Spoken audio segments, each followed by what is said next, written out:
So hi friends, నేను మీకు ఈరోజు మనశంకర వరప్రసాద్ గా ట్రైలర్ రిలీజ్ అవ్వడం జరిగింది. ఆ ట్రైలర్ గురించి మాట్లాడడానికి వచ్చాను అనమాట. ట్రైలర్ అయితే బాగుంది ఫ్రెండ్స్.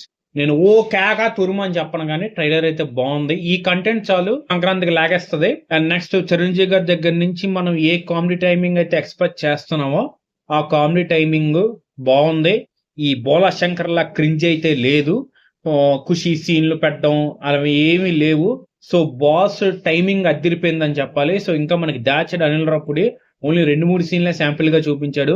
మీరు కథనాల గురించి అడక్కండి. చక్క 2.5 గంటలు ఫ్యామిలీ అంతా తీసుకెళ్లి హాల్లో హ్యాపీగా టైం పాస్ అయిపోద్ది. సంక్రాంతికి వస్తున్నాం, అలాగే టైం పాస్ అయిపోయింది. ఇది కూడా అలాగే టైం పాస్ అవుద్ది. అక్కడ బోర్ కొట్టకుండా కొంతమంది క్రింజ్ ఇవన్నీ అనిపిస్తుంది, వాళ్ళు వెళ్ళి వేరే సినిమాలు చూసుకోండి. కానీ ఇది మాత్రం అనిల్ రాపుల్ క్రింజ్ కూడా ఉంది. F3 ఫుల్ క్రింజే, నేను ఒప్పుకుంటాను. F3 ఫుల్ క్రింజ్, ఫుల్ రోత, ఫుల్ చెత్త సినిమా అది F3. F2 నచ్చుతుంది. ప్లస్ సంక్రాంతికి వస్తున్నాం బాగుంది. టైం పాస్ మూవీ అనమాట, ఏ గొడవలు లేకుండా హ్యాపీగా ఫ్యామిలీతో టైం పాస్ మూవీ. ఇది కూడా అలాగే బాస్ టైమింగ్ అదిరిపోయింది. అండ్ నెక్స్ట్ మన వెంకీ క్యామియో కూడా లాస్ట్ లో అదిరిపోయిందని చెప్పాలి. అండ్ నెక్స్ట్ మ్యూజిక్ పరంగా కొంచెం బీమ్స్ బాగానే చేశాడు. కానీ నాకు ఎక్కడో తేడా కొడుతుందంటే మనకి ఆ కలర్ గ్రేడింగ్ ప్లస్ సినిమాటోగ్రఫీ నాకు కొంచెం తేడా కొడుతుంది అనమాట. కొంచెం ఆ కలర్ గ్రేడింగ్ ఒకటి మార్చుకుంటే బెటర్ అనిపిస్తుంది నాకైతే.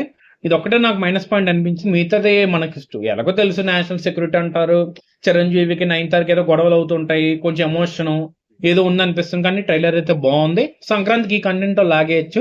So all the best boss. జనవరి 12న ఫ్యామిలీతో కలిసి థియేటర్కి వచ్చి నీ ఎంటర్టైన్మెంట్ కోసం వెయిట్ చేస్తుంటాం. So all the best for Sankranti, all the best for Manashankara Varaprasad garu. Thank you friends, please subscribe.